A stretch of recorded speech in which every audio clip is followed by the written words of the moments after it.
All right, good morning. So it is week 4, end of week 4. This is week 5. So really, we only have 1 week left here in the class. This is a full week, and then you have the little assessment either Monday or Tuesday, and that's the only days that those are open, or that assignment is open because that's Lone Star policy, right? I have to have an assignment that's done during that last week, and unfortunately for us with the sort of shortened summer session, that last week is really only 2 days. All right. So your short responses for the week were graded. I'll be honest with you, this is likely to be the last video. And I always set out to make 10-minute videos, and then I make 20 or 25-minute videos. So we'll see how I do today. Before I begin, I will tell you this. I started to, and then I went back against my better judgment. And I did not take off points for people double spacing things, but I have put in the comments over and over and over again, please stop double spacing. Okay. Y'all need to learn, okay, that when you get to real college, and let's be honest, this is, with the exception of the one of you that's not a high school student, right? One of you is not a high school student. This is not real college. Okay. You're taking a 5-week long summer class. Your high school teachers fail you regularly over and over and over. Okay. When you are in college, right, you need to follow directions and you need to do things the way your professor explicitly tells you to do them. If they do not explicitly tell you how to do something, either A, they don't care and you just do it however you want, or B, they want you to use whatever the standard is. And many years ago, the standard was that you double spaced things because you handed them in on paper, and then professors wrote notes in between those lines so they had space to provide feedback. That's unnecessary in this day and age with the digital world where I put the little digital sticky notes on there, and I would actually venture to guess that many of you aren't reading the comments anyways. So understand that. All right. I don't like double space. I don't like having to continue to scroll and only be able to read like 2 lines at a time, or whatever. I'm old. I get that, but I'm not so old that my eyesight is terrible and I can't actually read like single spaced text. Every book that I own, every single one of these books is single spaced, right? Right. So that I'm going to stop with that and let's go to comical problem number 1. And I say comical because if I don't laugh at this, we're cooked. Okay. There were a number of you graded down this week because essentially what you did is you provided me a summary of, I think it was Ari Brenner, I think Bruner. Can't remember if it was Bruner or Brenner. Anyways,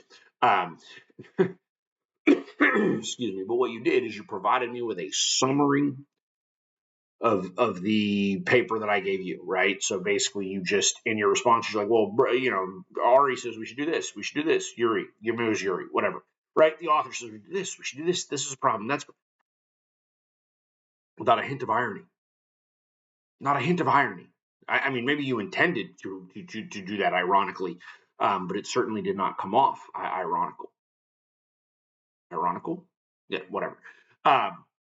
If you don't understand what I'm saying in terms of irony, the irony would be that you're using media, summarizing the position of someone in media to explain why we can't trust media. Like, is it now beginning to dawn on you? Like the problem here, right? But some of you, if you're actually critical thinkers, right, should have read this and been like, what's his agenda? What's his axe to grind? Right? What is his narrative or position here? Right? And instead, I'm gonna guess that the vast majority of you just read it and went, oh, yeah, it's a problem, yeah. But what he said, he said he's the problem, and you just agreed because the problem is we just agree anyways. This is why, if you haven't understood, there's nothing that I do intentionally, right? I tell my own children that all the time. Everything that I do in life is intentional. right? Very, very few things in my life are unintentional. Um, the reason for the dissenting opinion, the reason that I make you write a dissent, I can make you write any one of a number of different types of papers. I want you to write a dissent because dissent is what is singularly most important in a democracy. Singularly most important, right? Now I'm getting off on like a tangent here, and we're going to go well over the 10 minutes. But the idea of a single concept, single narrative, single ideology is absolutely horrific. And in fact, if you go and you watch um, a movie called World War Z, or read the books are always better than the movies. Uh, but in it, it's a zombie apocalypse movie, right? So it's obviously not like real. And but Israel is like the only country in the world that successfully defends themselves against the zombie apocalypse, right? And one of the reasons for it is that when people are first sort of introduced to this epidemic, this disease, whatever it is, right? Everybody's like, oh, this is what it is, what is it, right? And so the High Council, or whatever, the governing body in Israel, right? There's 10 people in the room, and the first 9 are like, oh, it's not a big deal. And then the 10th person, by like decree or whatever, like apparently this is actually a real thing, and it goes back to like when a whole bunch of Jews were annihilated in like the Olympics or whatever. Regardless of what it's real or not, I don't care, right? The idea, right, and sometimes art can actually provide great ideas for reality. The idea here is that within that society, if there are 10 people in a room and they're making a decision, right? What do we do? And the first 9 are in agreement. The 10th guy has to has to disagree. They have to throw it out, no matter how ridiculous the idea is. They have to throw out some alternative idea, right? Because the reality is, the only way, if you know that your ideas are any good, is if they stand up to criticism, and they can basically be elevated against other ideas, right? Otherwise, what we're doing is not great in the first place.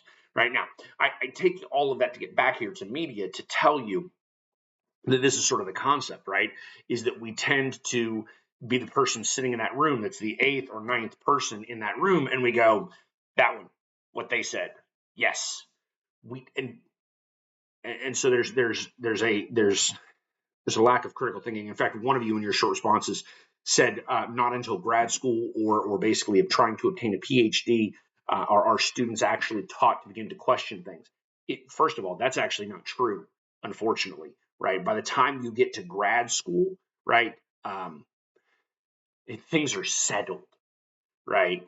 It's predominantly settled, okay, and you really are just sort of repeating the academia of those people who have come before you. There's actually not that much critical thinking. The reality is, um, interestingly, the further you progress, excuse me, the further you progress academically, the easier school actually gets, right? Because the less they actually expect you to think critically about things, because critical thinking requires learning, right? Whereas if you're obtaining a PhD, you don't need to learn the material anymore because you already know it, right? And there's some gatekeeping issues to that again, I'm already at 9 minutes, so I really don't have time to get into. Okay, so let's talk how to do this. So number one, um, and interestingly enough, nobody brought this up, which is I don't remember anybody bringing it up, which is probably mildly alarming. And that is, you have to ask first and foremost, what is the purpose of media? Okay, now a couple of you were talking about social media. That is actually a different animal. Okay, yes, it is media, but it's not what we're talking about here. Okay, I have no expectation that Steve on TikTok is providing me anything that is factually accurate. Okay, Steve's a moron. Okay, sorry, that's my general opinion of social media. Okay, I have former teachers of mine on social media that post things that takes me 20 seconds to prove to them that that's not real, that's not accurate, that's not right. Right? It's bad information. which is alarming that those are educator friends of mine. Um, so we're not talking about social media. We're talking about legacy media, right? CNN, Fox News, the New York Times. What is their primary purpose, right? What do they exist to do? And most of you, if you're actually watching this, you probably said to yourself, provide us with information. That'd be nice, but no, it's not their primary purpose, right? They are corporations, they're businesses. Their primary purpose is to make money. If they don't make money, they cease to exist. This is capitalism 101, right? So they have to turn a profit. Okay? Now, that in and of itself should begin to get us to the actual crux of the problem. Okay? They focus on viewpoints then, right? Because we need to ask that question. Why do they focus on specific viewpoints? Why is Fox News conservative? Well, Fox News is conservative because they need conservatives to watch Fox News in order to generate ad revenue and make money. Okay, so let's understand that. Okay, now many of you were like, "Oh, we could just fix it with a diversity of viewpoints."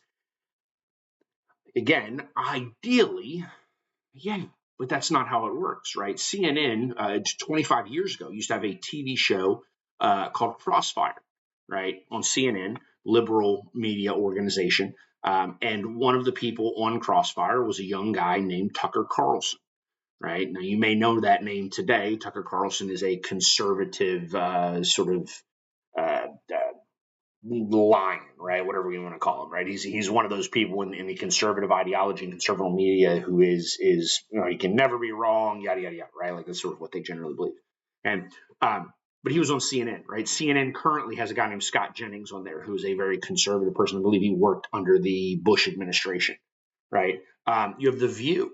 Okay? The View had Meghan McCain, right? But John McCain's daughter. The View has had conservatives on there from time to time. Okay, so there is some diversity in viewpoints on some of these channels. So then the question is, well, if CNN has conservatives on their channel, and they do fairly regularly, why is it that CNN is not neutral and unbiased, right? And so the interesting concept comes there, not from what these people are, not from the facts that these people are presenting to you. The problem is, and this would be my argument now, right? My argument would be that the problem is not a lack of diversity of viewpoints. The problem is, no matter what the viewpoint is, it's no longer there to disseminate information. It is there to psychologically manipulate you into feeling something. Okay. And interestingly enough, they can do that factually, right? So if you pay attention to things that went on some time ago, right, during the first Trump administration, there was a woman named Kellyanne Conway who was she'd run his campaign, and then I think she had some sort of job as like an advisor in the White House, right, whatever. Well, anyways, she ends up on TV, right, and somebody I think on CNN or I think it was CNN was grilling her, like blah, blah, blah, like here are the facts, right? Blah, blah, blah, right? She replied, she goes, "Well, we have alternative facts," and people lost their mind. They were like, "There's no such thing as alternative facts." I will admit, I was actually one. I laughed initially. I was like, "Alternative facts? That you can't have alternative? Like, it's fact, right? It's fact." But then I actually sat there and thought critically about it for a minute, and I realized, well, there actually are alternative facts because the manner in which facts are presented can significantly impact somebody's beliefs or thoughts or feelings about an issue, right? And if you don't understand what I'm saying, I actually looked this up, right? So I looked this up this morning before I started this video, right? So in 2023, in the United States of America, just over 47,000 people died as a result of gun violence, right? 47,000 Americans. All right. Now, I did not look that up, but let's just, for the sake of argument, say that there's 350 million people in America, right? So let me let's see here. So we have 47,000 divided by 350 million, right? And so that's oh heavens, that's 1/1000% of the population, 1/100th of a percent of the population.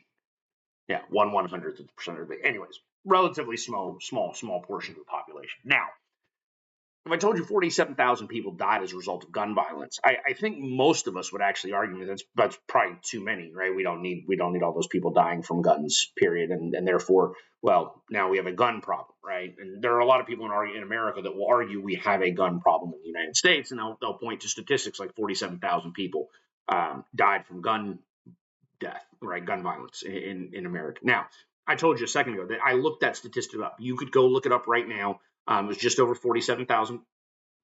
It was just under 47,000. I don't know. It's right around 47,000 people. I forget. Don't fact check me to the individual, right? I'm rounding here.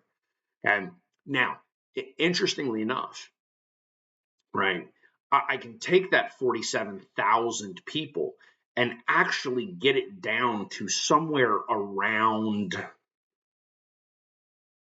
like 16,000, right? If I cherry pick my data, right? If I cherry pick the data that I want to provide for, in fact, almost 60% of those 47,000 deaths are actually self-inflicted gunshot wounds, right? So now we're talking about suicide. Suicide is a significant problem in America. Mental health is a problem in America. I'm not trying to belittle that or degrade that, right? It is a problem in America. Okay. I lost a brother to suicide, right? So I'm not trying to say that suicide is not an issue, but now the question becomes if 60% of gun deaths in America are actually suicides, right? Is that a gun problem in America or a mental health problem in America, right? And so now the way I present information to you, I can skew this and say, well, no, like initially I was telling guns are a problem, right? Now I can tell you, oh, it's a health issue, right? And it's a mental health problem in the United States, right? There are methods behind doing that. And so understand that can still be an issue, even if we get quote unquote factual reporting at that point. Those facts are sometimes misleading, to say the least, right? Um, a number of you also pointed to, and in part because the article does, right? The Hunter Biden laptop story, right?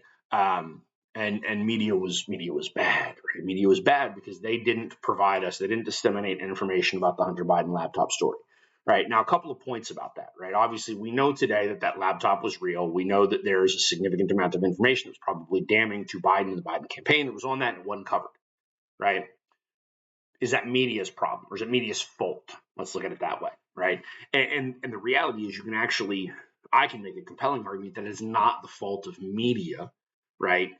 So that story first came out, and you had dozens of people within the U.S. intelligence community, right? CIA, NSA, whatever, right? Who reviewed it briefly, very briefly. Obviously, they're not looking at the actual laptop. They're looking at the initial story, the initial reporting, and they're telling the American people, they're telling the government, this has all the earmarks of Russian disinformation, right? Now, that then begs the question, well, what do they know about Russian disinformation? Okay. And that actually can go back to the 2016 presidential election, when in 2016, there was a guy who, interestingly enough, I think was recently just killed by a police officer.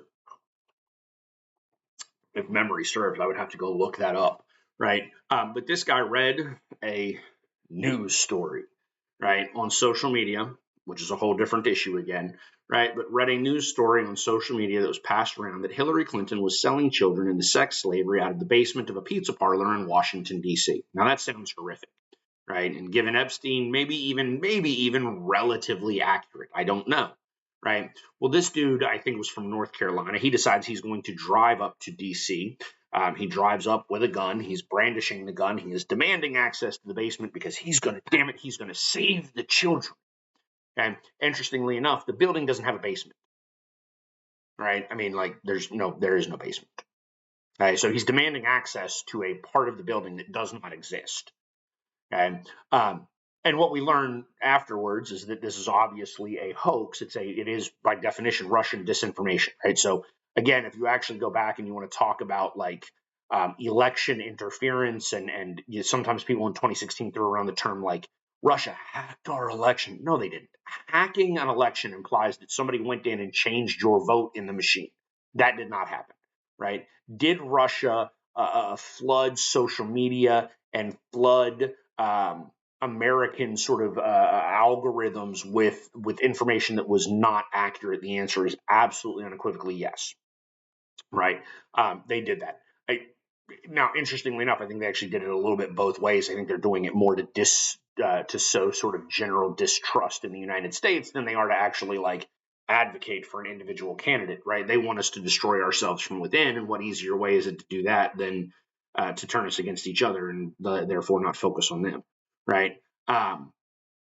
But so these intelligence communities would have had some concept of that, and so they thought that the laptop met the same sort of standards.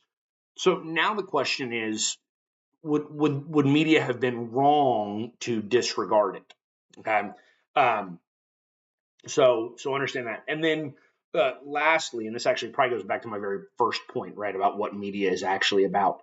Um, I I do want to sort of give you but pause, right, because the reality is media is problematic in America today, but it doesn't have to be, and the reality is it probably shouldn't be.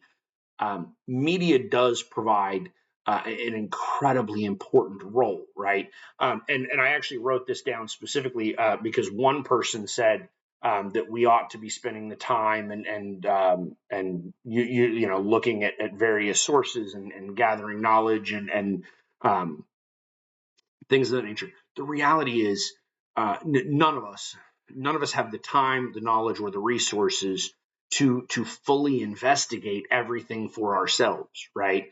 Um, it, it's just not feasible. The concept of scarcity says there are not enough hours in the day for me to look into in depth any one of a variety of issues. Media theoretically, again, existed for the purposes of doing this, right? You had journalists whose purpose it was to gather information and then disseminate information, right? And for the longest time, they did that, and they actually did a pretty good job of it. The 1970s and the Pentagon Papers would actually be a really, really good example of this, in which the government or the media is publishing government secrets and government documents as pertain to the Vietnam War. Okay. Now, interestingly enough, there's a substantial change in media between the Pentagon Papers, which is the early 1970s, and then the true fall or distrust of media, which I would argue doesn't really begin until the 80s or 90s. And I'm gonna put this squarely on the shoulders of CNN, but it's not CNN's fault. CNN is just the first, right? CNN was launched, I believe, in 1980. Okay, prior to the launch of CNN, news was generally 1 hour a day, right? You had a 30-minute local news and then a 30-minute national news, and you had your choice between ABC, NBC, or CBS, right? Like that's what you did. You maybe watched the full hour. You got the 30 minutes of local and then the 30 minutes of national news. And CNN then creates a 24-hour news cycle. And I would argue that the 24-hour news cycle is ultimately what did us in, right? Because again, if you go back, I read a couple of your dissenting opinions on like Heller versus DC, for instance, right? And again, I mentioned guns and gun violence earlier, and guns are absolutely a problem, or gun violence is absolutely a problem in America. I think we can disagree as to whether or not guns themselves are the problem, but gun violence is a problem, right? Interestingly enough, gun violence peaked in 1974. We're safer today, right? We're safer today. When I grew up in the 1980s, man, in the summertime in the 1980s, I'm one of those kids that your parents like locked you out the house. We drank out the water hose. Like I'm that last generation of what you call feral children, right? Um, I mean, literally, we would take our bikes in the summertime and we would bike 10 miles away from our houses. Okay, and nobody blinked an eye, nobody cared, right? Today, if I send my 7-year-old 3 houses down in the neighborhood, there are people that drive by in the neighborhood and like gasp because my 7-year-old is walking to his friend's house by himself, right? Because well, he could get kidnapped, or this could happen, or that could happen. The reality is there's actually less of that going on today, right, than what there was many, many years ago.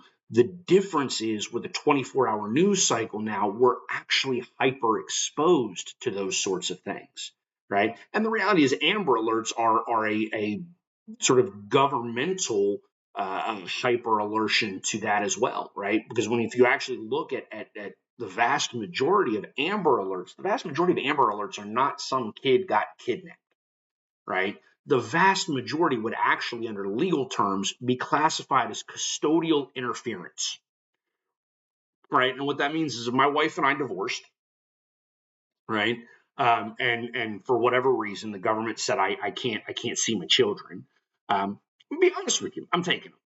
I'm taking them. Like, you're not going to take my kids from me. Like, it's not happening, right? I love my children. I'm not giving my children up. Okay. Well, at that point, that's custodial interference, right? And there would be an Amber Alert issued for my children because I took them from my wife. That's very, very different than, sort of the sensationalized made for TV movie type of kidnappings that people think are way more common, especially given the number of Amber Alerts that you get. Right. And I know we're all in the Houston area. I don't know if y'all remember, just a few months ago, there was an alert that came to like everybody's phone. I mean, like 3 or 4 o'clock in the morning, because somebody had stolen a car and shot a cop, and it happened like it was like a 6-hour drive from Houston, right? Like it's not like, oh, be vigilant, he's in your neighborhood. No, he was 6 hours away, but they're flooding with and this then also gets to that concept of trying to manipulate you psychologically, right? And I really wish, because I'm now almost at 30 minutes, I really wish I had more time to go into the psychological aspects of all of this, because the reality is you can't understand government without understanding psychology. You can't understand voting behaviors or voting patterns. You can't understand the role of media, the role of political parties, right? Without really understanding psychology, right? This is specifically as it comes to the media, and this is the last one I'll say, and then I'll stop, right? There's ample evidence that we as people, for psychological reasons, will actually seek out information that pre-aligns to positions we already have. We don't want new information. We don't want to be challenged because we're fragile. Our egos are fragile, and we don't like being wrong, right? So if I believe that Trump is great, I'm watching Fox News. If I believe that Trump is terrible, I'm watching CNN, right? Because they're going to provide me with evidence that supports what I already believe, right? And then that gets to one of the questions that was actually asked in the short response, right? Did polarization cause media, or did media cause polarization? And I do think it's a bit of a chicken and an egg concept. And so obviously it's all opinion anyways. If you haven't figured that out yet, 90% of this class is really your opinion. Um, I'm not going to address, whether media caused polarization or polarization caused the current state of media. I will tell you, I think on some level, they're sort of evolving or happening at the same time. I don't know that it really is which definitively came first, chicken or egg concept. Um, so that's the end of media. I'll start the discussions over freedom here momentarily. I will be traveling again tomorrow, so I will be won't really be available. I'll be flying out to Phoenix. Won't necessarily be available tomorrow, but if you have questions or whatever, by all means email me, and I will reply when I can. And then starting Wednesday, we'll come back to me spending a couple of hours every morning looking through the course and looking through your discussions and things like that, and ensuring that if I've gotten emails, that I reply to them in a timely manner. All right. So keep it up. Keep up the good work. All right. We've got technically we've got 8 days left, right? Because we finish a week from tomorrow. So thank you. And if I don't make another video, um, I hope you've found these at least somewhat engaging and thought provoking. I'm always terribly concerned that in the summer I don't teach you enough. So I hope you have learned something. Thank you.